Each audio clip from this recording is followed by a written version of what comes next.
Misericordioso Señor, ante ti venimos para pedir que abra nuestro corazón y la mente para poder comprender tu precioso mensaje. Hoy estudiaremos cómo fueron castigados nuestros hermanos de Judá y comprenderemos cuán malo es el pecado. Bendito Señor, te rogamos que pongas tu espíritu en cada corazón para que por su obra podamos entender tu palabra. No queremos, Señor, cometer los mismos errores que cometieron nuestros hermanos. Señor nuestro, perdónanos y bendícenos y protégenos y pon en nosotros el entendimiento, Padre amado. Te lo rogamos en el nombre de Jesús. Amén. La historia de la toma final de Jerusalén representa uno de los momentos más dolorosos y decisivos en la historia del pueblo de Israel. Y más que una simple derrota militar, fue el resultado de años de rebelión espiritual, de idolatría y de rechazo al pacto con Dios. Jeremías, el profeta del lamento y de la esperanza, advierte una y otra vez al pueblo sobre las consecuencias de su infidelidad, clamando por su arrepentimiento. El profeta revela el corazón de Dios que a pesar de la traición de su pueblo, sigue llamando con amor. Él decía, convertíos hijos rebeldes, dice Jehová. Y este llamado al arrepentimiento contrasta profundamente con los trágicos acontecimientos del sitio hecho por Babilonia, la destrucción del templo y la deportación del pueblo. Aquí se manifiesta el juicio divino en toda su severidad, como consecuencia de haber desoído el llamado persistente al retorno. La toma de Jerusalén, entonces, no solamente marca el colapso político y religioso de Judá, sino también un punto de inflexión en la relación entre Dios y su pueblo. Sin embargo, incluso en medio del juicio, el mensaje de Jeremías no está exento de esperanza. Dios anhela restaurar, sanar y traer de vuelta a sus hijos rebeldes. Entonces, esta tensión entre juicio y misericordia se convierte en el talón de fondo para entender la profundidad de la caída de Jerusalén y el propósito redentor de Dios en medio del desastre. Y eso es lo que vamos a estudiar en el tema que se titula La toma final de Jerusalén. Hermanos míos, bienvenidos al estudio de la Biblia. Las gracias damos al Señor por permitir estudiar estos mensajes que contribuyen a nuestro crecimiento espiritual. Es muy importante conocer estos temas porque nos ayudan a mejorar, ¿no es cierto?, a ser obedientes cada vez más. La primera pregunta dice lo siguiente: ¿qué circunstancias llevaron a la caída de Jerusalén? ¿Qué se registró en el libro de Jeremías sobre el asedio y la caída de la ciudad? ¿Qué es lo que vamos a estudiar aquí? Vamos a estudiar el libro del profeta Jeremías, que está muy interesante, el libro del profeta Jeremías, ¿no es cierto? Capítulo 52, versículos del 3 al 9 y también el versículo 11, que dice lo siguiente: y a causa de la ira de Jehová contra Jerusalén y Judá, llegó a echarlos de su presencia, y se rebeló Sedequías contra el rey de Babilonia. Aconteció, por tanto, a los 9 años de su reinado, en el mes 10, a los 10 días del mes, que vino Nabucodonosor, rey de Babilonia, él y todo su ejército contra Jerusalén, y acamparon contra ella, y de todas partes edificaron contra ella baluartes, y estuvo sitiada la ciudad hasta el 11º año del rey Sedequías. En el mes 4, a los 9 días del mes, prevaleció el hambre en la ciudad hasta no haber pan para el pueblo. fue abierta una brecha en el muro de la ciudad, y todos los hombres de guerra huyeron y salieron de la ciudad de noche por el camino de la puerta entre los dos muros que había cerca del jardín del rey, y se fueron por el camino de Arabá, estando aún los caldeos junto a la ciudad alrededor. Y el ejército de los caldeos siguió al rey, y alcanzaron a Sedequías en los llanos de Jericó, y lo abandonó todo su ejército. Entonces prendieron al rey y le hicieron venir al rey de Babilonia a Ribla, en tierra de Hamat, donde pronunció sentencia sobre él. No obstante, el rey de Babilonia solo le sacó los ojos a Sedequías y le ató con grillos y lo hizo llevar a Babilonia y lo puso en la cárcel hasta el día en que murió. Eso dice la palabra del Señor. A ver, Judá fue invadida 3 veces por Babilonia. Ya lo hemos estudiado también en algunas lecciones, ¿no es cierto? Y en cada ocasión estaba gobernada por reyes que no siguieron el ejemplo de su padre Josías, lo que llevó al juicio inevitable sobre la nación. Idolatría que sus hijos aceptaron y provocaron la ira de Dios. ¿Cuáles fueron esas invasiones? Vamos a recordarlos. El primer asalto a Jerusalén fue durante el reinado de Joacim, también llamado Eliakim. Eso ocurrió en el año 606 a.C. aproximadamente. Eliakim fue el segundo hijo del rey Josías. Joacim o Eliakim subió al trono a los 25 años de edad y reinó durante 11 años. Durante su reinado, Joacim actuó con crueldad y en verdad que derramó mucha sangre. Fue un rey que hizo lo malo ante los ojos de Jehová, ignorando la ley de Dios y persiguiendo a los profetas. En este primer cautiverio, ¿sabes quién fue llevado a Babilonia? El profeta Daniel, quien tenía aproximadamente 17 años de edad, junto con otros jóvenes nobles de Judá. Además, se llevaron los utensilios del templo del Señor. Los utensilios fueron llevados a Babilonia y colocados en el templo de los dioses babilónicos. A pesar de las advertencias claras de Jeremías, mis hermanos, ni el rey ni el pueblo quisieron escuchar la advertencia del Señor por parte del profeta Jeremías. Este rechazo a la voz profética marcó el comienzo del juicio divino sobre Judá. El segundo asalto, la segunda invasión a Jerusalén, ocurrió 3 meses y 10 días después de la muerte o destitución de Joacim. En este asalto, el rey Nabucodonosor de Babilonia se llevó los tesoros del templo de Dios y deportó a muchos habitantes de Judá. Incluso se llevó al rey Joaquín. Joaquín tenía 18 años cuando comenzó a reinar y su reinado fue breve debido a la invasión babilónica. Eso está en 2 de Reyes capítulo 24 versículo 8. ¿Y sabes quién fue llevado en esta deportación? Aquí fue llevado el sacerdote y profeta Ezequiel, quien más tarde recibiría su llamado profético estando en el exilio. Mientras que la tercera invasión a Jerusalén, la tercera y última invasión, ocurrió en el año 586 a.C., durante el reinado de Sedequías, también conocido como Matanías. Sedequías era el hermano de Joacim y también era hijo del rey Josías.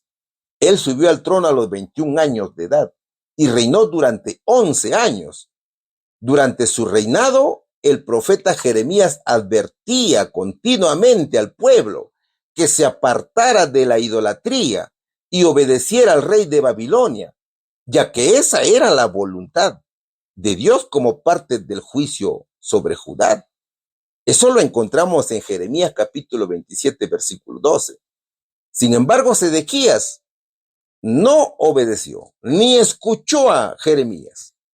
Mientras tanto, el profeta Ezequiel, ya cautivo en Babilonia, comenzaba a recibir visiones impactantes sobre las abominaciones del pueblo de Judá y también recibía revelaciones sobre las causas del juicio divino. Ezequiel vio claramente la magnitud del pecado, la corrupción espiritual del pueblo y el trágico destino del templo de Salomón, que sería destruido como consecuencia de esa desobediencia. Hermano mío, si tú lees Ezequiel capítulo 1, versículos 2 y 3, observarás que el profeta presenta un escenario muy particular. El profeta Ezequiel recibe visiones de Dios después de haber sido llevado en cautiverio a Babilonia. Hay que entender que había muchos pecados ocultos en el pueblo de Dios. Y aquí hay un mensaje para nosotros. Hay que revisar nuestra vida diariamente. Quizás tengamos pecados ocultos. Si lees el capítulo 8, mi hermano, del profeta Ezequiel, te darás cuenta de cómo Dios le muestra cuáles fueron los motivos de la destrucción del pueblo judío. Vamos a resumir los versículos de Ezequiel, capítulos 8, versículos del 16 al 18. Mira lo que dice Jehová. ¿No ves las grandes abominaciones que hace la casa de Israel para alejarme de mi santuario? Ve las malvadas abominaciones, toda forma de reptiles, bestias e ídolos pintados en la pared del templo.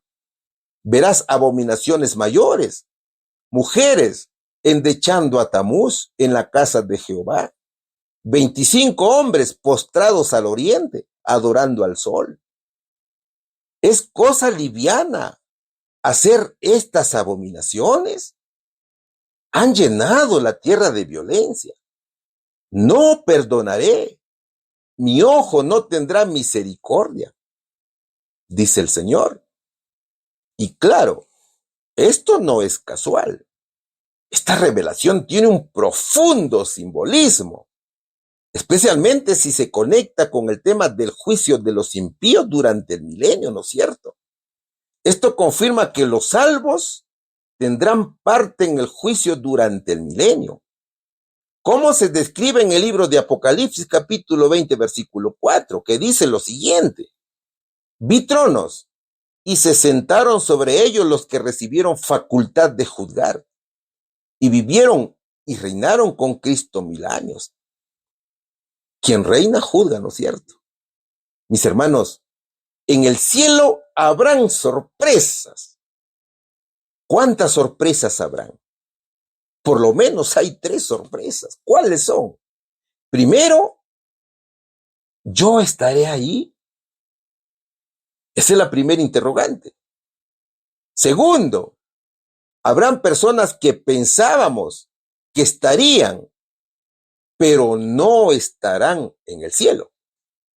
Y tercero, personas que pensábamos que no estarían en el cielo, pero están allí. Durante el milenio, los salvos estarán con Cristo en el cielo. Esa es la promesa que hizo el Señor en Juan capítulo 14, ¿no es cierto? Y ellos participarán en el juicio contra los impíos y de los ángeles caídos, tal cual lo dice 1 Corintios capítulo 6, versículos 2 y 3, que dice: ¿o no sabéis que los santos han de juzgar al mundo? ¿No sabéis que hemos de juzgar a los ángeles? Y esto es muy hermoso, ¿no es cierto? Es una gran promesa que hace el Señor. ¿Cuáles son las etapas del juicio? Son 3, ¿verdad? Primero es el juicio investigador o juicio de investigación. Segundo, el juicio de comprobación o comprobación y examen, si lo quieres llamar así.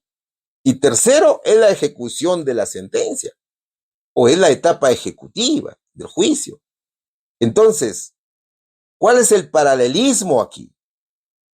El paralelismo entre el profeta y el cautiverio y salvos en el cielo durante el milenio es el siguiente. El profeta estuvo cautivo. Sin embargo, los salvos están entre los redimidos. El profeta recibe visión del juicio sobre Judá. Los salvos conocen los motivos del juicio sobre los impíos, así como lo conoció también Ezequiel, ¿no es cierto?, a través de las visiones. Ezequiel es llamado a profetizar desde el exilio. ¿Y los salvos? Los salvos son llamados a juzgar desde el cielo. Entonces, Ezequiel representa simbólicamente lo que ocurrirá durante el milenio. Así como Ezequiel entendió en el exilio las razones del juicio sobre su pueblo, los redimidos, después de haber sido librados del mundo, podrán revisar los casos de los impíos y entender plenamente la justicia de Dios. Es este acto que revela no solamente la justicia de Dios, sino también la transparencia divina, para que el universo vea que Dios es justo, tal cual lo dice Apocalipsis capítulo 15, versículos 3 y 4. Ahora, ¿cómo se desarrolló la tercera invasión? Vamos a centrarnos en la tercera invasión, ¿no es cierto? Porque eso es lo que está requiriendo la pregunta. Los versículos nos dan una cronología muy precisa del asedio y la caída de Jerusalén bajo el reinado de Sedequías. ¿Por qué Sedequías se rebeló contra Nabucodonosor? Sedequías fue puesto como rey precisamente por Nabucodonosor. Eso está en 2 de Reyes, capítulo 24, versículo 17. Por lo tanto, estaba bajo su autoridad.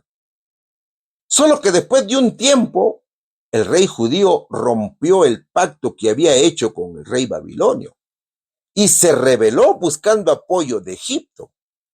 Eso lo encontramos en Ezequiel capítulo 17, versículos del 15 al 19. Jeremías advirtió repetidamente a Sedequías que no debía rebelarse contra Babilonia porque eso traería destrucción. Pero Sedequías no escuchó. Él despreció el consejo divino, prefiriendo confiar en alianzas humanas. Esto muestra un corazón que no estaba dispuesto a someterse a Dios, ni siquiera en disciplina, ¿ve, mi hermano? ¿Cuál es la aplicación para hoy?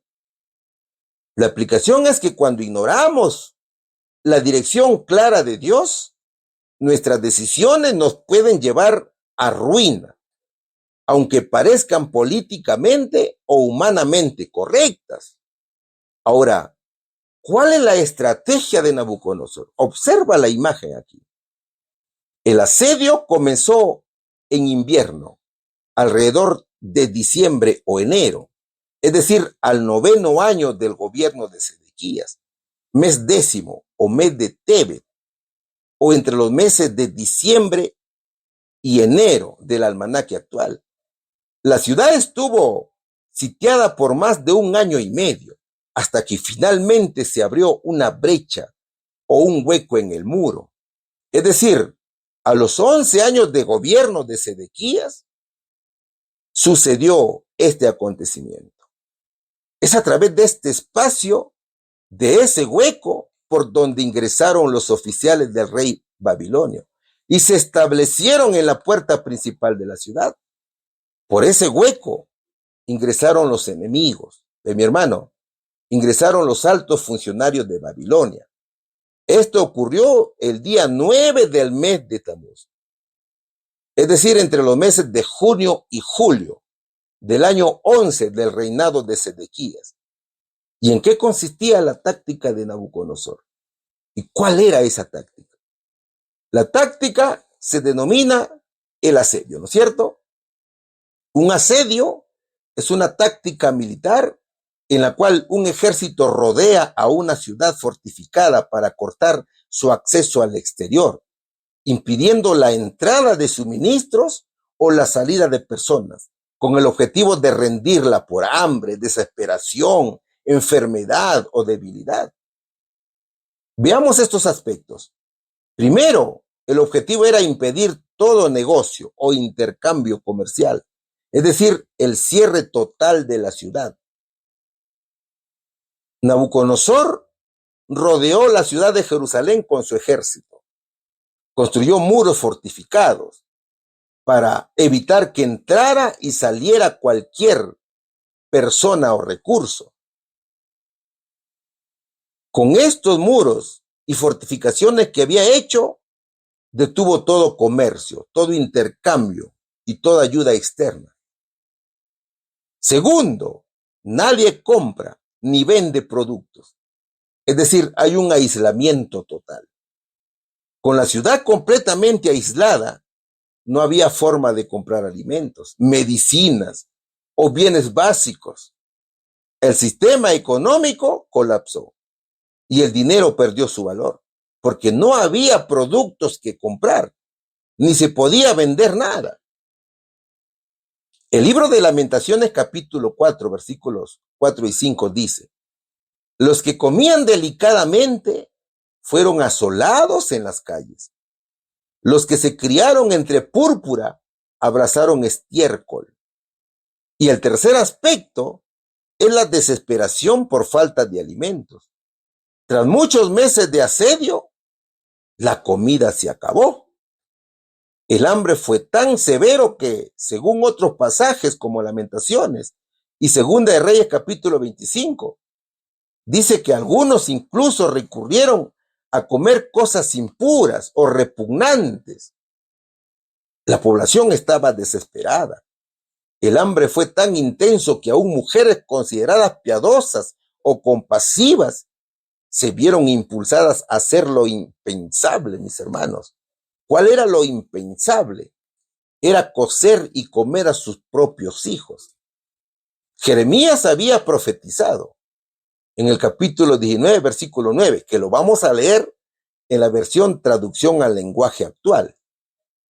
Sus enemigos rodearán la ciudad para destruir a sus habitantes. Habrá tanta falta de comida que la gente se comerá a sus propios hijos y hasta se comerán los unos a los otros. ¿Y qué dice Lamentaciones capítulo 4, versículo 10? Las manos de las mujeres piadosas cocieron a sus hijos. Sus propios hijos les sirvieron de comida en el día del quebrantamiento de la hija de mi pueblo, dice. Es trágico, ¿no es cierto? ¿Y cuál es el cuarto aspecto? El pueblo se rinde. Hay huida y captura también. La ciudad ya no podía resistir. El hambre, el miedo y la debilidad física hicieron imposible continuar la defensa. Los líderes intentaron huir, pero fueron capturados. El pueblo quedó sin fuerzas ni dirección. Y quinto, el pueblo es llevado en cautiverio. Aquí se produce el exilio y el juicio. Después de la caída de Jerusalén, Nabucodonosor ordenó destruir la ciudad y el templo.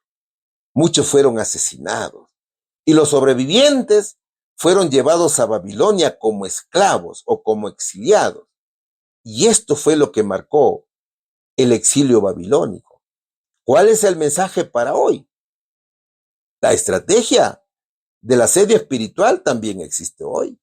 Cuando una persona se aleja de Dios, el enemigo comienza a acercarla, cortando su acceso a la palabra, al alimento espiritual y al consejo sano. Si no hay un regreso a Dios, puede venir sequedad espiritual, desesperación y finalmente una rendición ante el pecado o el mundo.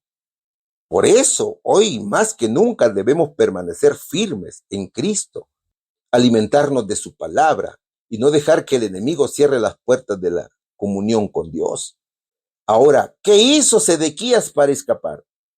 La táctica fue la huida nocturna. ¿En qué consistía? En abrir secretamente brecha en los muros de la ciudad. Cuando el muro de Jerusalén fue debilitado por el asedio, Sedequías y sus hombres usaron la noche y el caos como cobertura para tratar de salir secretamente por una parte menos vigilada del muro. Fue un intento desesperado por escapar sin ser visto, aprovechando la oscuridad. La aplicación para hoy es que muchas personas, cuando enfrentan las consecuencias de sus decisiones o el juicio de Dios, intentan escapar por la puerta de atrás, huyendo del problema en lugar de enfrentarlo con arrepentimiento. Pero no se puede engañar a Dios con tácticas humanas, ¿no es cierto? Porque el Señor ve el corazón. Entonces, cuando la persona quiere hacer esto, se encuentra en la oscuridad. Intenta escapar en plena oscuridad espiritual, pero no puede. ¿Se da cuenta? Porque no hay arrepentimiento. Entonces, no hay la protección del Señor. Segundo, escapar por las líneas del sitio de los babilonios. Sedequías y sus soldados cruzaron el jardín real y tomaron un camino que llevaba al valle del Jordán, el Arabá que conocemos, tratando de evadir el cerco babilónico. Era una ruta larga, posiblemente hacia el sur o el este, intentando llegar al desierto o a Jericó. ¿Y qué representa para hoy? Este acto representa a quienes intentan huir de las consecuencias, sin arrepentirse, como ya te lo dije, usando rutas humanas o atajos. Y en lugar de volverse a Dios con humildad, buscan salidas temporales. Pero tarde o temprano todo intento de escape que no incluya arrepentimiento fracasa, ¿no es cierto, hermano? Y tercero, fue capturado en las llanuras de Jericó. A pesar del intento bien planeado, los babilonios lo persiguieron y lo atraparon cerca de Jericó. Fue capturado, llevado a Nabucodonosor. Y el rey Sedequías vio morir a sus hijos y luego le sacaron los ojos a él. Eso significa que no importa cuán bien planificada parezca una salida humana, si no es por la vía del arrepentimiento, terminará en fracaso, mis hermanos. Acuérdate, mi querido hermano, amigo, amiga y hermana. No hay salvación sin arrepentimiento. El rey Sedequías quería salvarse sin arrepentimiento. Mi hermano, eso es lo que estamos estudiando aquí. Es que tarde o temprano nuestras acciones nos alcanzan. La única vía segura es la rendición sincera a Dios, no la evasión, mis hermanos. Eso saquémonos de la cabeza. Entonces tenemos que reflexionar mucho.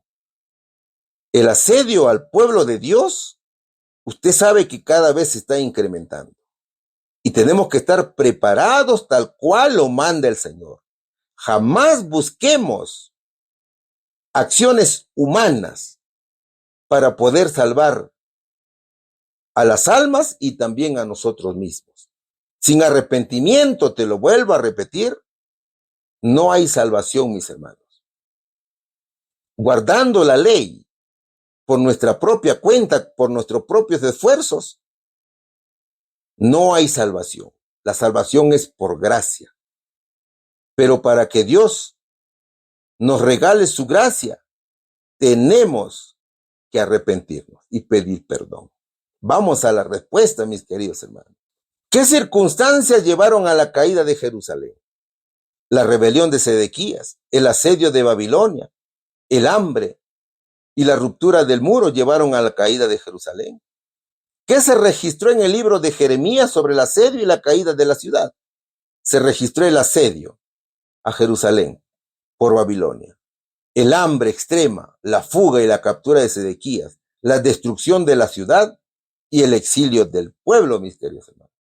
Pregunta número 2. ¿Qué nos dice la pregunta número 2? ¿Qué detalles dio el profeta Jeremías sobre la cautividad de Judá después de la caída de Jerusalén? ¿Quiénes fueron tomados cautivos por el rey de Babilonia? Vamos a ver, ¿qué dice Jeremías? Capítulo 52, versículos del 12 al 16. En el mes quinto, a los 10 días del mes, que era el año 19 del reinado de Nabucodonosor, rey de Babilonia, vino a Jerusalén Nabuzaradán, capitán de la guardia que solía estar delante del rey de Babilonia, y quemó la casa de Jehová y la casa del rey y todas las casas de Jerusalén, y destruyó con fuego todo edificio grande, y todo el ejército de los caldeos que venía con el capitán de la guardia, destruyó todos los muros en derredor de Jerusalén. E hizo transportar Nabuzaradán, capital de la guardia, a los pobres del pueblo y a toda la otra gente del pueblo que había quedado en la ciudad, a los desertores que se habían pasado al rey de Babilonia y a todo el resto de la multitud del pueblo. Mas de los pobres del país dejó Nabuzaradán, capitán de la guardia, para viñadores y labradores, dice el Señor. Aquí vemos a Babilonia representada por la cabeza de oro, ¿no es cierto?, de la estatua del sueño de Nabucodonosor, que está precisamente en plena acción. La fecha clave es el día 10 del mes quinto, o el mes Ab, o entre julio y agosto del año 586 a.C. Era el año 19 del reinado de Nabucodonosor. El personaje principal es Nabuzaradán, capitán de la guardia del rey de Babilonia. El acto es que viene a ejecutar la destrucción de Jerusalén por orden del rey. ¿Qué hizo Nabuzaradán? Destruyó el templo de Jerusalén, es decir, el templo construido por el rey Salomón, o la casa de Jehová. El templo fue incendiado. Segundo, destruyó el palacio real. También fue quemado el palacio del rey. Y tercero, destruyó las viviendas. Todas las casas importantes y edificios grandes fueron quemados y destruidos. Y también demolió las murallas, las destruyó. Las murallas de Jerusalén fueron completamente derribadas por el ejército de Babilonia. ¿Qué pasó con la gente? Hubo deportación del pueblo. Se produjo el cautiverio. Aquí fueron llevados cautivos el pueblo que había quedado allí en Jerusalén, los que desertaron al bando babilónico, los artesanos, es decir, personas útiles para los babilonios. ¿Cuál fue su destino? Fueron llevados como prisioneros o trabajadores forzados. ¿Quiénes se salvaron del cautiverio? Aquí quedaron algunas personas que eran pobres. Ojo que no todos fueron deportados, ¿no es cierto? Se dejó a algunos pobres campesinos para trabajar la tierra. Su función fue cultivar viñas y campos, probablemente para mantener la producción agrícola bajo el dominio babilónico. ¿Y qué simboliza para hoy todo esto? Significa varias cosas. Cuando nos alejamos de Dios, perdemos la libertad. Judá no cayó por falta de poder militar, sino por haber cerrado su corazón a Dios. Habían reemplazado la verdad por ídolos, la justicia por opresión y el día sábado por la conveniencia. Entonces, Dios permitió el cautiverio para mostrarles que la verdadera libertad no se encuentra en la política, ni en el templo, sino en la obediencia del corazón, ¿no es cierto? A veces también nosotros nos alejamos de Dios, mis hermanos. Elegimos nuestros planes, nuestras prioridades, es decir, nuestras Babilonias. Mi hermano, fuera de Dios, todo nos esclaviza. El pecado, la ansiedad, el orgullo. Entonces, pregúntate, mi hermano, ¿has sentido que estás en cautiverio? Querido hermano, Jesús nos invita con los brazos abiertos a volver a Él. Hoy el Señor nos dice, así que, si el Hijo os libertare, seréis verdaderamente libres. Eso está en Juan capítulo 8, versículo 36. ¿Qué más? Dios no destruye para castigar, sino para sanar. Aunque la destrucción de Jerusalén fue dolorosa, no fue el fin, sino el comienzo de una nueva historia con Dios. A través del sufrimiento, Dios despertó un corazón arrepentido en su pueblo. Muchas veces, Dios permite que nuestras estructuras caigan, que lo que más valoramos se queme en el fuego, no porque quiera herirnos, sino porque quiere reconstruirnos desde lo más profundo. Y la pregunta aquí es, ¿hay algo que se ha roto en tu vida? Tal vez sea el momento de dejar que Dios lo use, mi hermano, para acercarte a Él. Porque yo sé los pensamientos que tengo acerca de vosotros, dice Jehová, pensamientos de paz y no de mal, para daros el fin que esperáis, dice Jeremías capítulo 29, versículo 11. Babilonia, cuando vivimos en un mundo que es nuestro hogar, es el tercer aspecto aquí. Los israelitas en Babilonia vivían en una tierra ajena, con costumbres paganas, lejos del templo y de su tierra. Sin embargo, allí, en el exilio, aprendieron a buscar a Dios de corazón.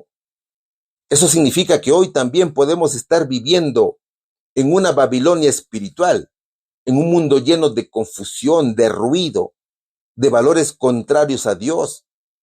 Pero aún así, Él te dice, mi hermano, búscame, escúchame. Yo no estoy lejos y me buscaréis y me hallaréis, porque me buscaréis de todo vuestro corazón. Así lo escribió el profeta en el capítulo 29, versículo 13. ¿Qué más? Cuarto, Dios tiene un plan para restaurar. Dios no dejó a su pueblo en Babilonia para siempre, sino que prometió sacarlos y llevarlos de regreso a casa. Esa promesa sigue viva hoy. Hermano querido, quizás estás viendo este programa por primera vez. Déjame decirte que quizás estás viviendo en una tierra de confusión, de pecado, de tibieza espiritual. ¿Y sabes qué te dice el Señor? Dios te llama. El Señor te dice, sal de ahí. No te quedes en un lugar que no fue hecho para ti. Yo tengo algo mejor. Ven a casa, te dice el Señor. Así te dice, ¿no es cierto? Salid de ella, pueblo mío. Dice Apocalipsis capítulo 18, versículo 4. Mis hermanos, Dios permitió el cautiverio para despertar a su pueblo, para restaurarlo y para enseñarle a depender solamente de Él. Hoy, mi querido amigo, en medio de tus propias luchas o en medio de tus propias Babilonias, Dios te llama por tu nombre. No importa cuán lejos estés o cuán lejos te sientas. Dios no te ha olvidado, mi querido amigo. No te ha olvidado, mi querida amiga. Él sigue teniendo un plan perfecto para ti. Él quiere llevarte a casa. Y eso es lo que te está prometiendo. Así que ven a Cristo. Arrepiéntete. Confiesa tus pecados. Y vive con el Señor. Vamos a la respuesta. ¿Qué detalles dio el profeta Jeremías sobre la cautividad de Judá después de la caída de Jerusalén? Babilonia destruyó Jerusalén, quemó el templo, los muros y llevó cautivos a muchos, dejando solo a los pobres. ¿Quiénes fueron tomados cautivos por el rey de Babilonia? Los oficiales, soldados, artesanos y parte del pueblo. Solo los pobres del país se quedaron allí. Pregunta número 3. ¿Qué detalles se dan en el libro de Jeremías sobre el saqueo del pueblo por parte de Babilonia y el robo de los tesoros? Seguimos estudiando este precioso libro. Jeremías capítulo 52, versículos del 17 al 20. Y los caldeos quebraron las columnas de bronce que estaban en la casa de Jehová, y las basas y el mar de bronce que estaban en la casa de Jehová, y llevaron todo el bronce a Babilonia. Se llevaron también los calderos de plata, y las despibaladeras, los tazones, las cucharas, y todos los utensilios de bronce con que se ministraba. Y los incensarios, tazones, copas, ollas, candeleros, escudillas y tazas, lo de oro por oro y lo de plata por plata, se llevó el capitán de la guardia. Las 2 columnas, un mar, y los 12 bueyes de bronce que estaban debajo de las basas que habían hecho el rey Salomón en la casa de Jehová. El peso del bronce de todo esto era incalculable, dice la palabra de Dios. La ciudad ya estaba destruida. Y los enemigos procedieron a llevarse como botín de guerra los tesoros del templo. Vamos a ver qué se llevaron. Se llevaron muchos objetos de bronce. Se llevaron las 2 columnas de bronce, que eran grandes columnas que decoraban la entrada del templo de Jerusalén, simbolizando la fuerza y la gloria del lugar santo. Se llevaron el mar de bronce, que era un gran recipiente de agua. Era una gran pila de bronce fundido que contenía agua para los rituales de purificación. Se llevaron las 12 bases de bronce. El mar se apoyaba precisamente sobre el lomo de 12 bueyes de bronce, que simbolizaban las 12 tribus de Israel. Estas bases eran unos bueyes, mis hermanos. Las 12 bases con toros debajo y otros utensilios de bronce también fueron llevados. ¿Qué más se llevaron?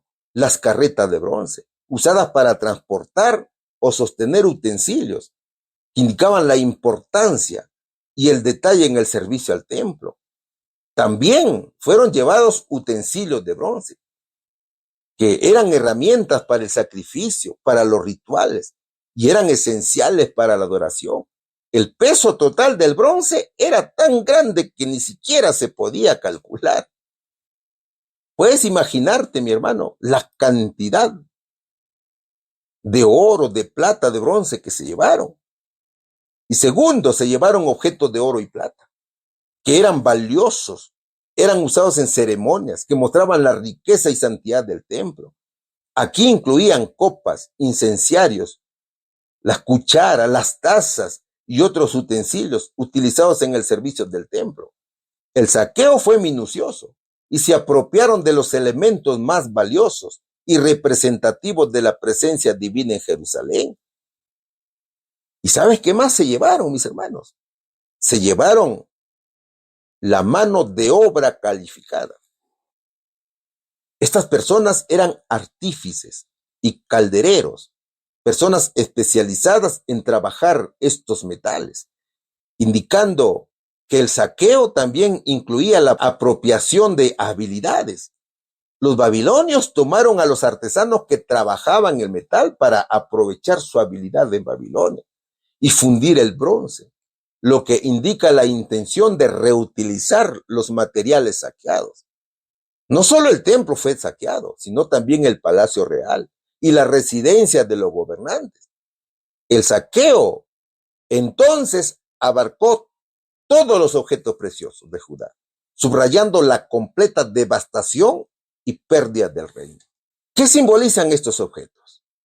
Vamos a ver primero las columnas de bronce. A estas columnas, el rey Salomón les puso por nombre a una Jaquín, que significa el Dios, o Dios establecerá, o Dios afirma, o Dios establece. Jaquín recordaba que Dios establece y cumple sus promesas. A la otra columna le puso por nombre Boaz, que significa en él hay fuerza. Entonces, ambas representaban estabilidad y fortaleza en Dios. El versículo es Primera de Reyes, capítulo 7, versículo 21. Eso fue lo que hizo el rey Salomón. Jaquín estaba a la derecha y Boaz a la izquierda. Su destrucción, entonces, simboliza que Judá perdió su estabilidad espiritual al apartarse de Dios. El mar de bronce, usado para la purificación de los sacerdotes, simboliza la limpieza espiritual. Su remoción representa la pérdida de pureza y del acceso al perdón ritual. Tercero, los utensilios de bronce. Los calderos, las palas, los despibaladeros, los tazones, las cucharas y todos los utensilios de bronce representan que el ministerio sacerdotal fue interrumpido. Es decir, se cortó el acceso del pueblo a Dios. Ese acceso fue cortado por su desobediencia. ¿Y qué representan los objetos de oro y plata? Los tazones, los incenciarios, los calderos, los candeleros del templo, las cucharas y las copas representan lo más sagrado y valioso del culto. Su pérdida indica la pérdida de la santidad de la nación. También anticipa que la luz o los candeleros y la intercesión o los incenciarios fueron apagados. Esto indica que había llegado un estado espiritual de tinieblas. ¿Y qué pasaba con los 12 bueyes? Representaban las 12 tribus de Israel, sirviendo como base del mar o la purificación. Su pérdida sugiere la disolución del pacto con Dios. El hecho de que no se podía pesar el bronce muestra cuán grande era la bendición que Dios había dado y cuán grande fue la pérdida espiritual y material del pueblo. Entonces, mis hermanos, ¿qué significa el saqueo y la rendición a Babilonia? Primero, desobediencia o pérdida de protección divina. Cuando Judá rompió su pacto con Dios y persistió en la idolatría y corrupción, Dios retiró su protección. El templo que representaba la presencia divina fue saqueado porque el pueblo ya no honraba a Dios. ¿Cuál fue el resultado? El enemigo o Babilonia tomó el control. Segundo, Babilonia es símbolo del poder opresor, del engaño religioso y del juicio divino. En la Biblia, Babilonia es más que un imperio literal. Es un símbolo del sistema que se opone a Dios, tanto en el Antiguo como en el Nuevo Testamento. Yo te invito a leer Apocalipsis capítulos 17 y 18. Entonces, fíjate, someterse a Babilonia es vivir bajo la influencia del error, la idolatría y el engaño. El saqueo del templo muestra que el pecado no solo destruye lo externo, sino que también destruye lo más sagrado. El templo era el corazón del pueblo, ¿no es cierto? Es decir, cuando el pecado entra, aún lo más valioso se puede perder si no hay arrepentimiento. ¿Se da cuenta? Se pierde la luz. Se pierde la conexión con Dios de mi hermano. Esa comunión se interrumpe. Entonces, cuando el pueblo de Dios abandona su fidelidad a los principios divinos, pierde su luz, su protección y su identidad. ¿Y a qué queda expuesto entonces?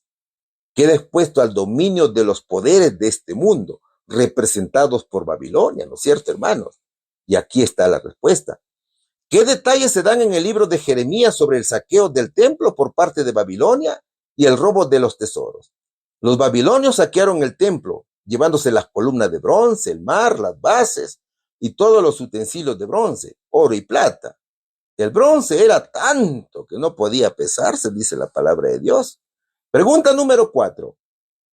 ¿Qué sucedió con el arca del pacto cuando el templo fue saqueado por los ejércitos babilónicos? ¿Qué profecía para el tiempo del fin se refiere al arca del pacto? Vamos a ver, ¿qué dice Salmos? Capítulo 119, versículo 126. Tiempo es de actuar, oh Jehová, porque han invalidado tu ley, dice el salmista. A ver, mi hermano, hablar del arca del pacto es hablar del lugar santísimo del santuario terrenal, ¿no es cierto? Este santuario terrenal era un modelo del santuario celestial. ¿Quién ordenó la construcción del santuario terrenal? Fue Dios. ¿A quién le ordenó? A Moisés. Pero no solamente le ordenó la construcción. Cuando Moisés subió al monte Sinaí para recoger las tablas de la ley, Dios también le dio instrucciones de cómo construir su morada. Dios ordenó que le hicieran un santuario o un lugar sagrado. Ese santuario debía construirse sin demora. Ese santuario era la morada de Dios en la tierra. Era el santuario terrenal. Y Dios quería morar. Él quería vivir allí. Él quería habitar entre su pueblo. ¿Sabes por qué quería morar Dios en medio de su pueblo, mi hermano? Porque el ser humano siempre ha huido de su presencia. Pero Dios siempre ha estado buscándolo para estar con él. ¿Ve? Para ayudarlo, para comprenderlo. Es que tú no sabes cuándo te va a llegar algo malo. Por eso es que el Señor te busca para protegerte. Dios sabe que a partir del pecado llegó el sufrimiento y el dolor. Y el hombre huyó de su presencia. Pero Dios siempre fue tras él para ayudarlo. Dios le entregó los planos para que Moisés construya el tabernáculo. El santuario terrenal era una copia del santuario celestial. El santuario era movible, mientras los israelitas viajaban por el desierto. Pero cuando llegaron a la tierra prometida, ese tabernáculo sería permanente. Ese tabernáculo estuvo en vigencia desde la construcción en el Sinaí hasta el templo construido por el rey Salomón. ¿Qué le dijo el Señor a Moisés? Y harán un santuario para mí y habitaré en medio de ellos. Vamos a recordar esto. ¿Cuántas secciones tenía el santuario terrenal? La carpa móvil tenía 3 escenarios, ¿no es cierto? El patio o el atrio, el lugar santo y el lugar santísimo, que era separado del lugar santo por una cortina. La gente solamente llegaba al atrio o al patio. Al lugar santo, el sacerdote solamente ingresaba allí todos los días y realizaba 2 holocaustos a favor del pueblo: el sacrificio matutino y el sacrificio vespertino. El sumo sacerdote ingresaba al lugar santísimo una vez al año. Todo representaba a Jesús, ¿no es cierto? Ahora, dentro del lugar santísimo se ubicaba el arca del pacto. Dios dijo en Éxodo capítulo 26, versículos 33 y capítulo 25, versículos 10 y 11, y pondrás el velo debajo de los corchetes y meterás allí del velo adentro al arca del testimonio, y aquel velo os hará separación entre lugar santo y el lugar santísimo. En el lugar santísimo había un solo objeto. Ese objeto era el arca del pacto, o el arca del testamento de Dios, o el arca de la alianza, debido a que los 10 mandamientos eran la base de la alianza hecha entre Dios y el pueblo de Israel. El arca del pacto enseñaba 2 verdades teológicas asociadas precisamente con la ley y la gracia. La ley se relaciona con el contenido del arca, mientras que la gracia se relaciona con la tapa o cubierta que se llamaba propiciatorio. El arca del pacto significa que por las tablas de la ley, por amor al mundo, Jesús obedeció la ley y nos protege con su sangre. Por el maná, Cristo nos provee el pan de la vida eterna. Y por la vara de Aarón, Cristo demostró su poder sobre la muerte y resucitó de entre los muertos. ¿Qué representaba el arca del pacto? Representa el trono de Dios. 1 Samuel, capítulo 4, versículos 3 y 7, así lo dice. En el Nuevo Testamento, Cristo es el templo. Eso está en Juan, capítulo 2, versículos del 19 al 22. Es el lugar escogido por Dios para manifestar su presencia perpetua en medio de su pueblo. Cristo es el arca, porque en él Dios está presente en su plenitud, tal cual lo dice Colosenses capítulo 2, versículo 9. El arca era lugar de juicio y misericordia. Dentro de ella estaban los 10 mandamientos, con los cuales se juzgaba al pueblo. Era el lugar del rey. Jesús es el rey de su pueblo, y el arca lo representaba como tal. El salmista se refiere a Dios como el pastor o rey de Israel, que está entre los querubines. Así está en Salmos capítulo 80, versículo 1. Jesús, entonces, es la omnipotencia para redimir al mundo y reconciliarlo con Dios. El arca, mi hermano, era el lugar de adoración. El salmista decía: alzo mis manos hacia tu santo templo, ¿no es cierto? Revisa el Salmo capítulo 28, versículo 2. Entonces Dios hablaba personalmente con Moisés desde el arca para dirigir a su pueblo.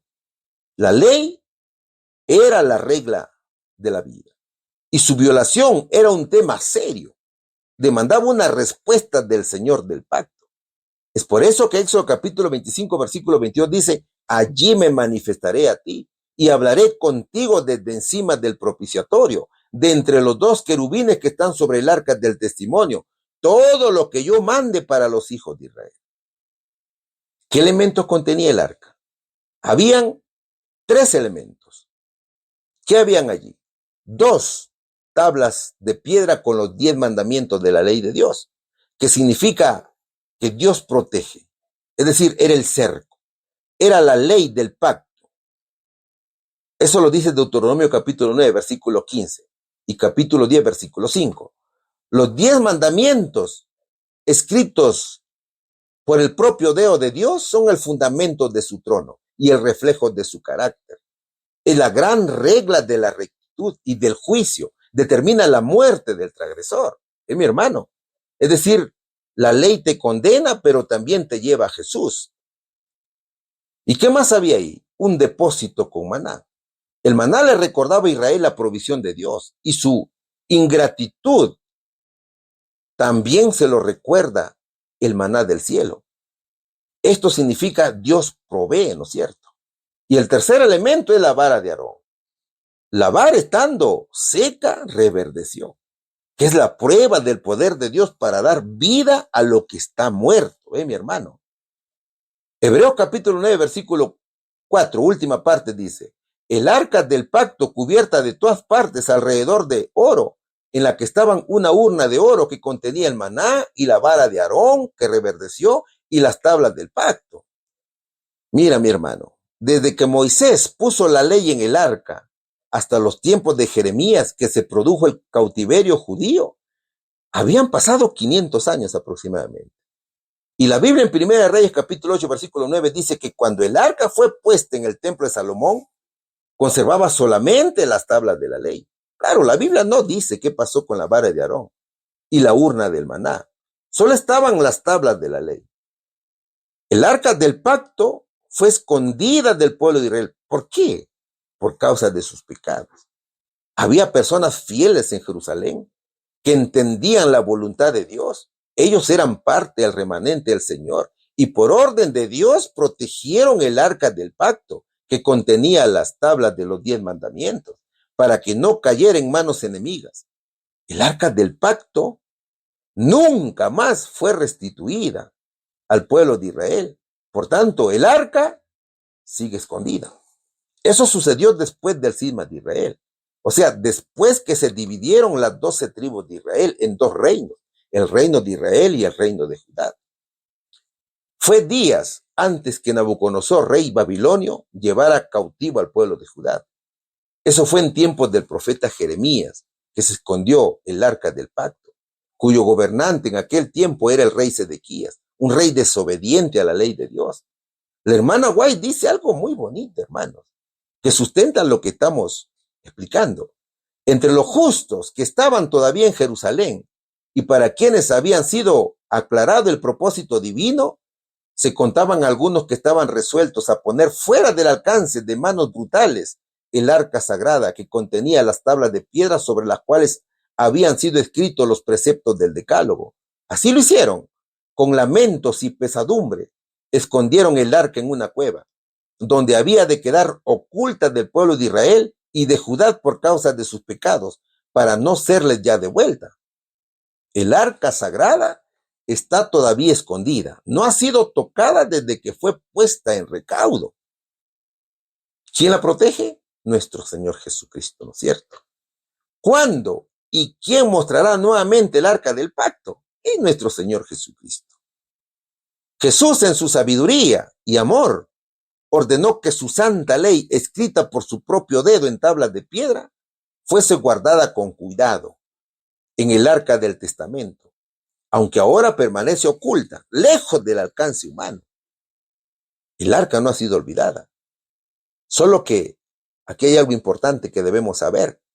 Hay un tiempo señalado en el plan divino, y cuando llegue ese momento, Dios mismo sacará esas tablas sagradas. Será un testimonio visible para todo el mundo. Será un recordatorio solemne de su verdad eterna y una evidencia contra la desobediencia que ha llevado al desprecio de sus mandamientos. Ese día revelará también el engaño que ha llevado a muchos a honrar un día falso en lugar del verdadero reposo establecido por Dios. La ley de Dios, que es inalterable, santa y justa, hablará entonces con autoridad, y cada corazón sabrá que el Creador nunca cambió su palabra. ¿Qué nos dice nuestra hermana White?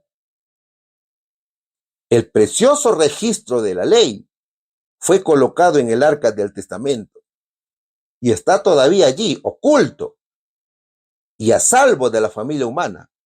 Pero en el tiempo señalado por Dios, Él sacará esas tablas de piedra para que sean un testimonio ante todo el mundo contra la desobediencia de sus mandamientos y contra el culto idolátrico de un día de reposo falsificado.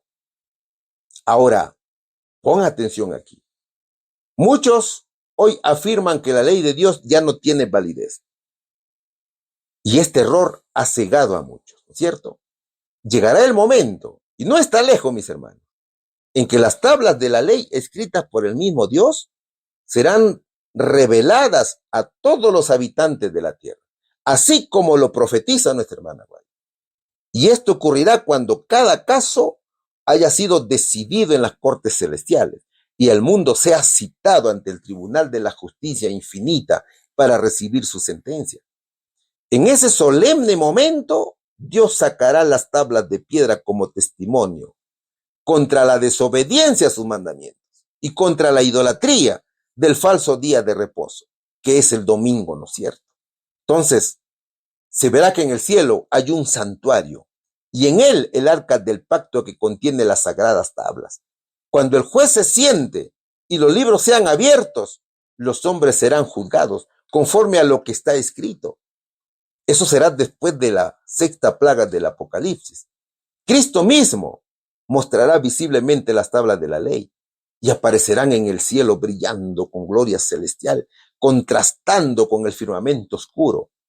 Una mano santa las sostendrá y al abrirlas se verá que los 10 mandamientos están trazados como con fuego. El cuarto mandamiento en especial señalará claramente que el sábado es el día santo del Señor. En ese instante, nadie podrá excusarse diciendo, yo no sabía, yo no supe leer, o mi pastor no me enseñó.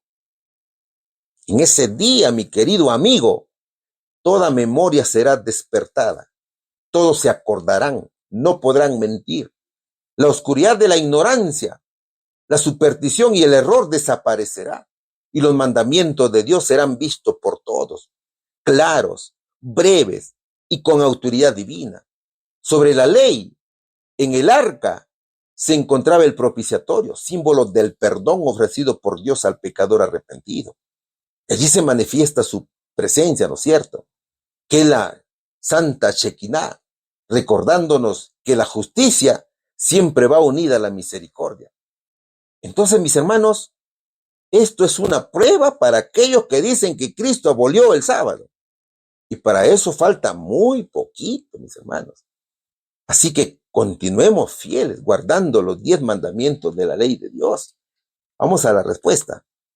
¿Qué sucedió con el arca del pacto cuando el templo fue saqueado por los ejércitos babilónicos? El arca del pacto fue escondida en una cueva antes del saqueo babilónico y permanece oculta hasta hoy. Está protegida por Dios.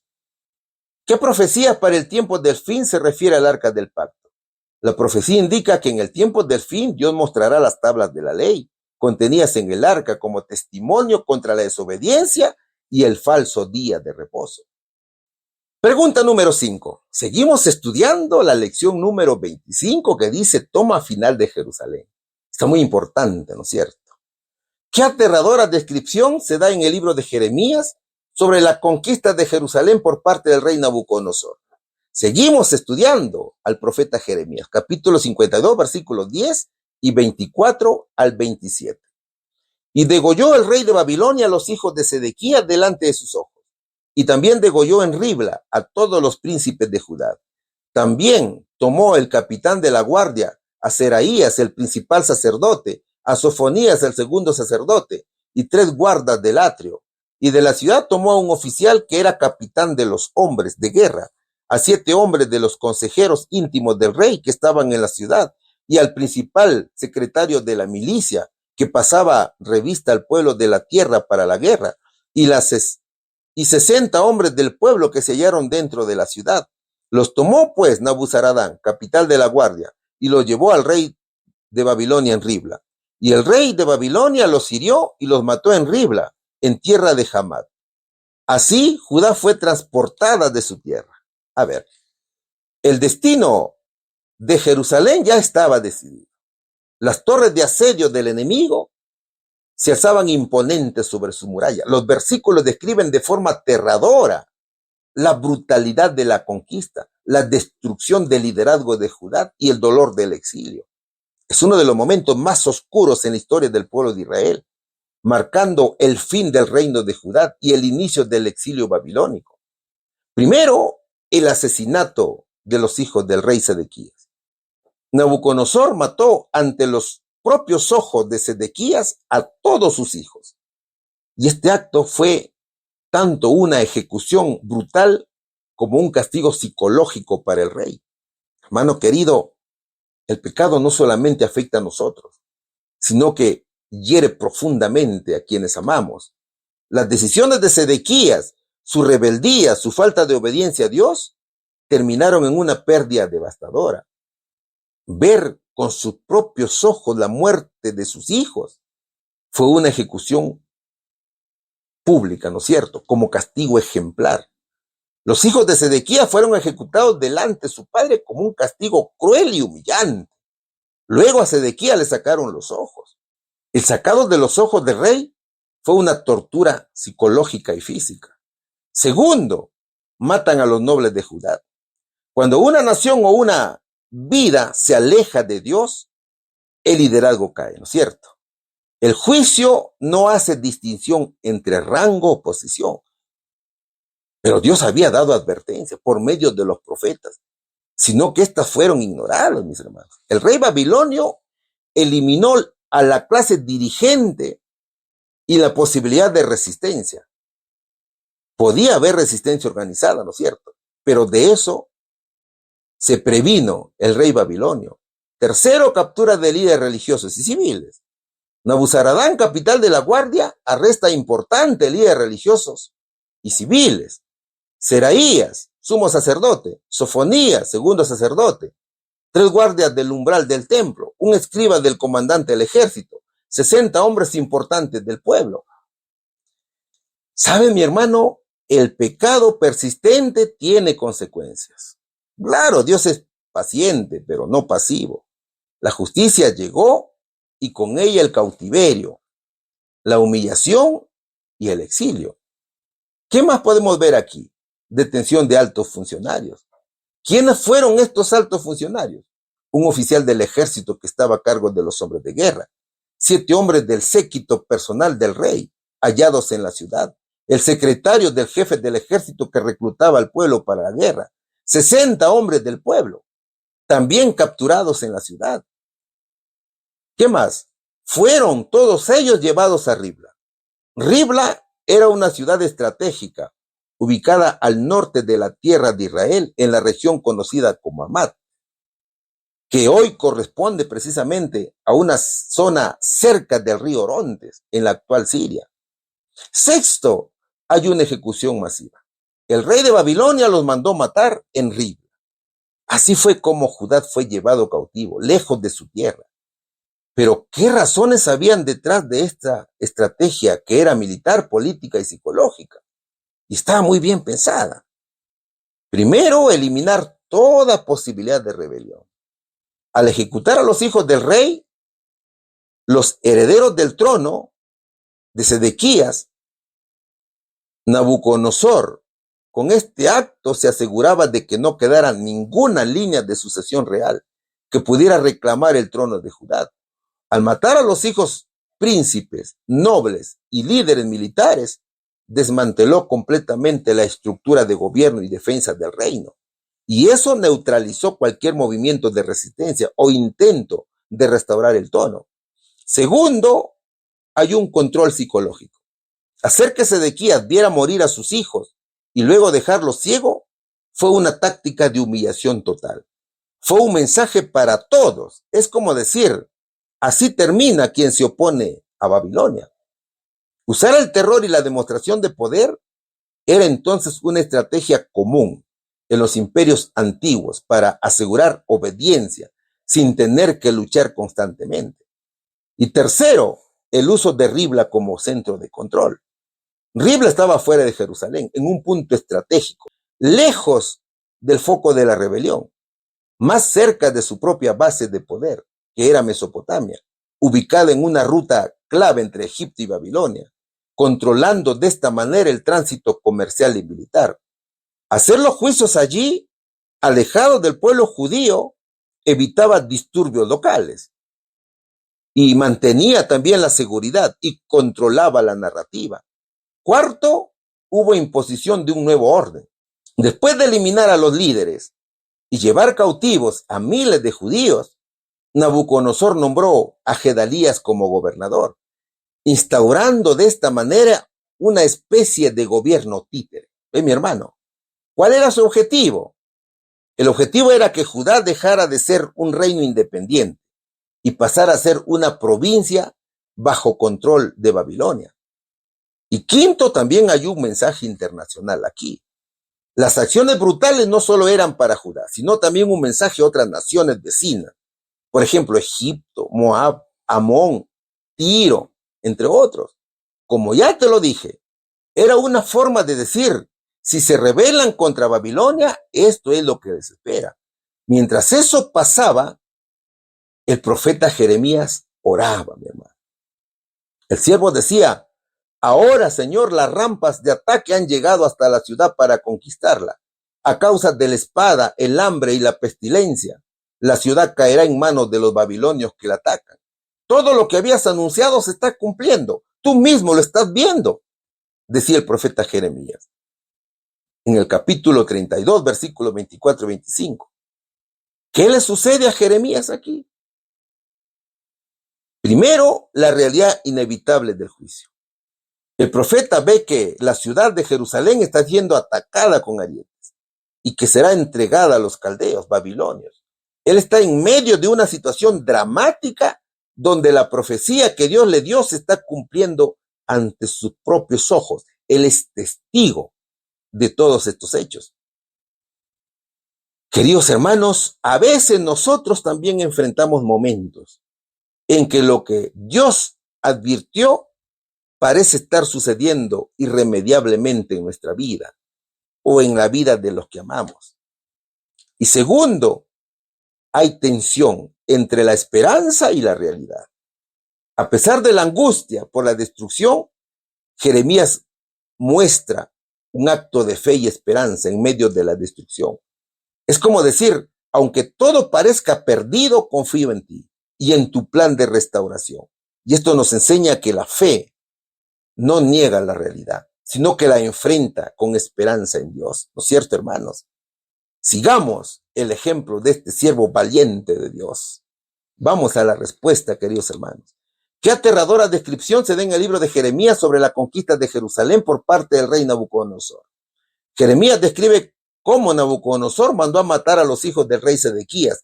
Ante sus ojos ejecutó a los líderes religiosos y civiles y llevó al pueblo de Judá al exilio, marcando una devastadora caída por causa de su desobediencia a nuestro Señor Jesucristo. Pregunta número 6. ¿Qué nos dice la pregunta número 6? ¿Qué promesas de restauración hizo Dios a Judá a través del profeta Jeremías? Seguimos estudiando. ¿Qué libro? El libro de Jeremías, ¿no es cierto? Capítulo 3, versículos 15, 17 y 18. Y yo daré pastores según mi corazón, que os apacienten con ciencia y con inteligencia. En aquel tiempo llamarán a Jerusalén trono de Jehová, y todas las naciones vendrán a ella en el nombre de Jehová en Jerusalén. Ni andarán más tras la dureza de su malvado corazón. En aquellos tiempos irán de la casa de Judá a la casa de Israel y vendrán juntamente de la tierra del norte a la tierra que hice heredar a vuestros padres. Eso dicen los versículos. Después del castigo viene la restauración, ¿verdad, hermanos? ¿Cuál es la promesa de restauración que Dios hace a Judá? Hay varias promesas. Primero, Dios promete dar pastores según su corazón. Dios aseguró que restauraría a Judá entregándole líderes justos, reuniendo a su pueblo, renovando sus corazones y atrayendo a todas las naciones para adorarlo en Jerusalén. Dios promete levantar líderes espirituales, verdaderos, que reflejen su carácter. Estos pastores serían sabios, justos y compasivos, guiando al pueblo con fidelidad. Contrasta precisamente con los líderes corruptos que llevaron a Israel y Judá al pecado. ¿Ve? Hoy esto apunta a la necesidad de líderes espirituales íntegros, y para los cristianos se ve cumplido en Jesús como el buen pastor y en líderes guiados por el Espíritu Santo. Los líderes deben ser designados por Dios, no por deseos humanos o supuestos llamados. Ellos son entregados al pueblo de Dios para que los guíen y sirvan también. Entonces, su función es pastorear y cuidar al pueblo como un rebaño. Ellos deben actuar conforme al corazón de Dios, en su manera de servir, en su manera de dirigir. Deben guiar al pueblo con conocimiento y sabiduría. Deben liderar con inteligencia y discernimiento. Por eso dice el versículo: os daré pastores según mi corazón, que os apacienten con ciencia y con inteligencia. Segundo, Jerusalén será llamada el trono de Jehová. Jerusalén será reconocida como el centro del gobierno y presencia de Dios. Es una imagen de restauración, la ciudad donde Dios reina con justicia. Simboliza un tiempo en que Dios gobierna plenamente entre su pueblo. Esto apunta al reinado de Cristo y a la nueva Jerusalén celestial, tal cual lo dice Apocalipsis capítulo 21. Llamarán a Jerusalén trono de Jehová, dice el versículo. Tercero, todas las naciones vendrán a adorar a Dios. Dios no será adorado solo por Israel, sino por todas las naciones del mundo. Esto anticipa una adoración universal y unidad espiritual global. En el contexto cristiano, se ve reflejado en la misión a las naciones y el crecimiento de la iglesia en todo el mundo. Todas las naciones vendrán, dice el versículo, a ella en el nombre de Jehová. Cuarto, hay una transformación del corazón humano. Dios promete un cambio profundo, el arrepentimiento y la renovación interior. El pueblo dejará de vivir en rebeldía y habrá una conversión sincera. Esto se conecta con la promesa del nuevo pacto en Jeremías, capítulo 31, versículo 33, que dice: daré mi ley en su mente y la escribiré en su corazón. 5. Hay una unidad entre Judá e Israel. Esta es una gran promesa también. Dios restauraría la unidad del pueblo dividido. El reino del norte, Israel, y el reino del sur, Judá. Ellos caminarán juntos nuevamente como un solo pueblo, reconciliados. Esto representa reconciliación, sanidad nacional y comunión fraterna. En un sentido espiritual, representa la unidad del pueblo de Dios, más allá de las divisiones políticas, étnicas o religiosas. Andará la casa de Judá con la casa de Israel, dice el versículo aquí. Y punto número 6, dice: regreso a la tierra prometida. Los exiliados volverían a su tierra de origen, cumpliendo la promesa hecha a Abraham. Esto simboliza el regreso físico, pero también espiritual. Volver a las promesas, a la relación con Dios para los creyentes, es una gran promesa del Señor. Y esto se interpreta también como el regreso a la comunión con Dios o al acceso a la tierra prometida celestial. Vendrán juntamente de la tierra del norte a la tierra que hice heredar a vuestros padres, dice el Señor. ¿Qué significan estas promesas? Significan renovación espiritual y liderazgo justo.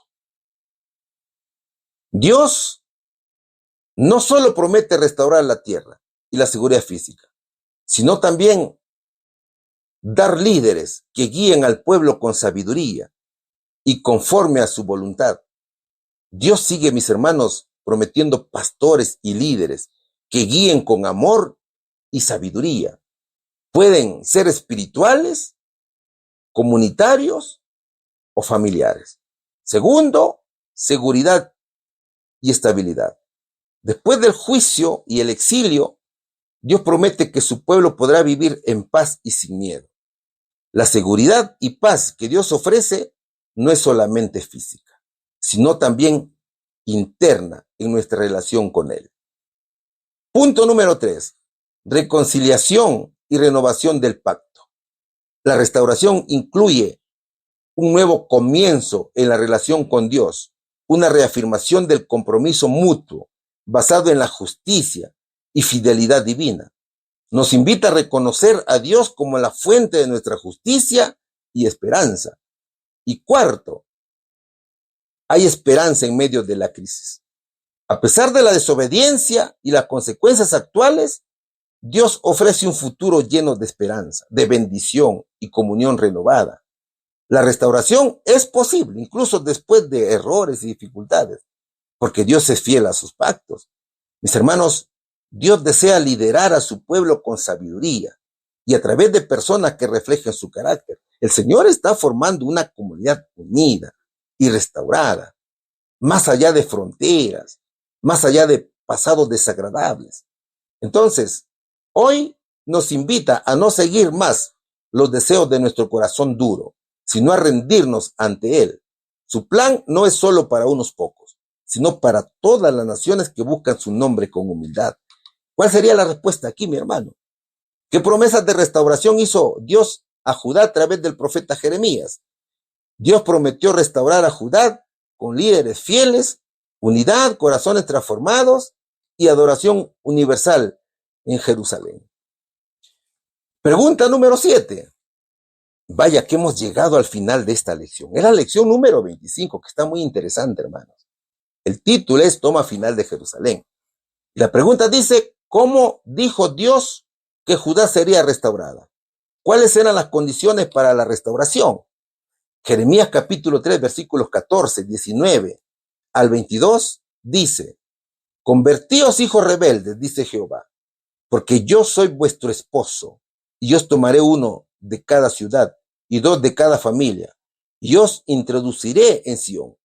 Yo preguntaba, ¿cómo os pondré por hijos? Y os daré la tierra deseable, la rica heredad de las naciones. Y dije, me llamaréis Padre mío, y no os apartaréis de en pos de mí. Pero como la esposa infiel abandona a su compañero, así prevaricasteis contra mí, oh casa de Israel, dice Jehová. Voz fue oída sobre las alturas, llanto de los ruegos de los hijos de Israel, porque han torcido su camino, de Jehová su Dios se han olvidado. Convertíos, hijos rebeldes, y sanaré vuestras rebeliones. Y aquí nosotros venimos a ti porque tú eres Jehová nuestro Dios, dice la palabra de Dios. Judá fue humillado y llevado al cautiverio por su desobediencia.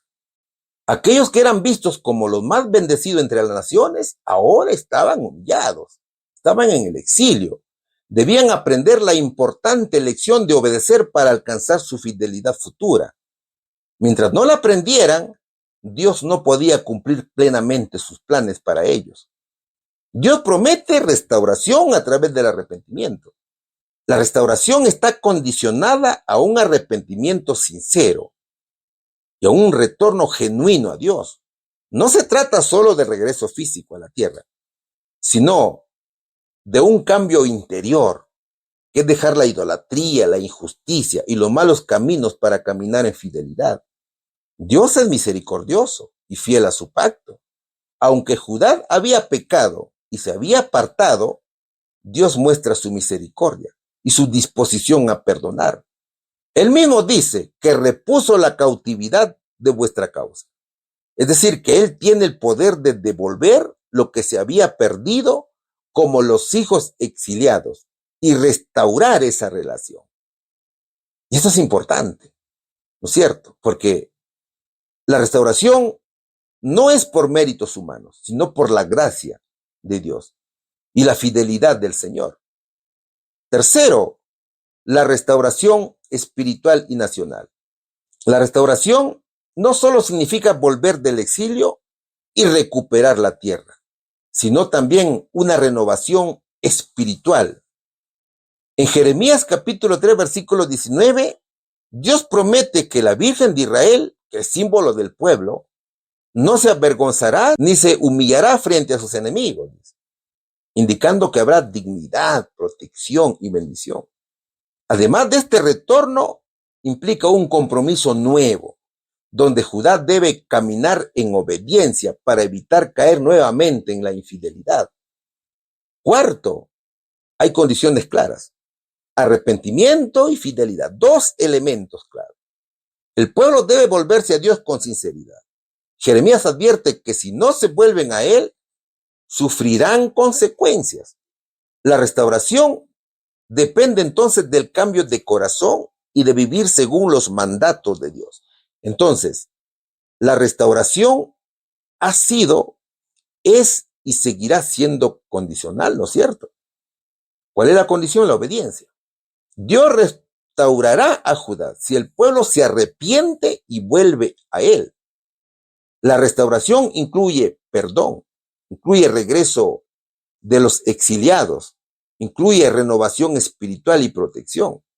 La fidelidad a Dios es la condición esencial para mantener la restauración.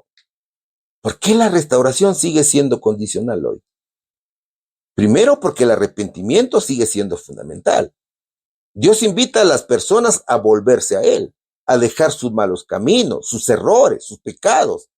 Sin cambios de corazón sincero, no puede haber verdadera restauración ni paz interior. Segundo, la relación con Dios es un pacto. Al igual que con Judá, Dios desea una relación basada en fidelidad.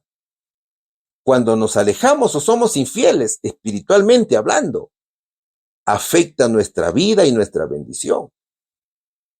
Volver a Dios y seguir sus caminos es la condición para ser restaurados. ¿Qué más, mi hermano? Es una restauración integral, espiritual, emocional, social, de todo el ser, ¿no es cierto? La restauración no solamente es volver a estar bien con Dios, sino también sanar heridas, recuperar la paz y restaurar relaciones rotas, tanto con Él como con el prójimo. Cuarto, la gracia no anula la responsabilidad. Dios es misericordioso. El Señor siempre está dispuesto a perdonar, pero espera que la persona tome la decisión libre de volver a Él. Aceptar al Espíritu Santo es muy importante. Dejar que el Espíritu Santo transforme al pecador arrepentido es esencial. Mis hermanos, solo Jesús restaura. Aceptemos que nos transforme por medio del Espíritu Santo. Lo único que tenemos que hacer es creer y aceptar a Jesús como nuestro Salvador personal, ¿cierto? ¿Cómo dijo Dios que Judá sería restaurada? Dios dijo que Judá sería restaurada si se arrepentía y volvía a Él. ¿Cuáles eran las condiciones para tal restauración? Arrepentimiento y volverse a Dios con fidelidad. A ver, ¿qué te pareció la lección? Estuvo muy interesante. Mis hermanos, la caída de Jerusalén fue el resultado de una larga historia de rebeldía, de idolatría y de rechazo al pacto con Dios. A pesar de las advertencias claras del profeta Jeremías, el pueblo no se volvió a Dios. Y como consecuencia vino el juicio. Babilonia destruyó la ciudad, saqueó el templo y deportó a los líderes. Esta tragedia nos recuerda que cuando una nación o una persona ignora a Dios de manera persistente, eventualmente enfrentará las consecuencias. Hoy mismo, Dios nos exhorta a no endurecer el corazón ante sus llamados. Nos exhorta a escuchar la palabra de Dios y obedecer sus caminos para evitar precisamente ruina espiritual y personal. Ahora, aún en medio del juicio a Judá, vemos que la disciplina de Dios no es arbitraria ni cruel, sino justa y con propósito. Usted sabe que Dios no desea la destrucción, sino la corrección de su pueblo. El dolor que vivió Judá era el resultado directo de su pecado, pero también una oportunidad para reflexionar y volver al camino correcto. Hoy, mis hermanos, cuando atravesamos tiempos difíciles, debemos examinarnos a la luz de la palabra de Dios y permitir que el Señor use la prueba para transformarnos y no para endurecer. El profeta Jeremías revela el corazón compasivo del Señor, que no se cansa de llamar a su pueblo al arrepentimiento. A pesar de la traición del pueblo, Él les ofrece restauración, comunión y liderazgo fiel. Dios anhela que su pueblo reconozca su error y regrese a Él. En estos tiempos, también Dios sigue llamando al arrepentimiento. La motivación sigue vigente, eso no te vayas a olvidar, mi hermano. No importa cuán lejos hayamos caído, Dios está dispuesto a perdonar, a sanar, a restaurar. Y si hay un arrepentimiento sincero, el Señor está ahí listo para perdonarnos. Finalmente, en medio del dolor se escucha un clamor. El pueblo reconoce que alejarse de Dios fue un error y decide volver. Esta es la esperanza que trasciende el juicio, ¿no es cierto? Dios no ha terminado con su pueblo. Y hoy podemos tomar esta esperanza como nuestra. Aunque hayamos vivido las consecuencias del pecado, si regresamos a Dios, Él nos recibe, mis hermanos, con los brazos abiertos. Querido amigo, aún hay tiempo para volver y ser restaurado. Mientras hay esperanza, hay vida, ¿no es cierto? Dios es la esperanza. Dios es la vida, porque la gracia del Señor aún está con nosotros. Que Dios me los bendiga, mis hermanos, grandemente, en el nombre de Jesús. Amén. Oremos, mis queridos hermanos. Padre nuestro, alabado y glorificado sea tu nombre. Agradecidos estamos por el importante mensaje recibido, bendito Dios. Que tus enseñanzas queden grabadas en nuestra mente. Te rogamos, Señor, que nos libres de los ejemplos malos de tu pueblo antiguo. Y te rogamos que obres en nosotros para aferrarnos a ti y esperarte preparados, tal como tú lo pides en tu palabra. Te lo pedimos siempre confiando en los méritos de Jesús, tu Hijo amado. Amén, Señor. Amén.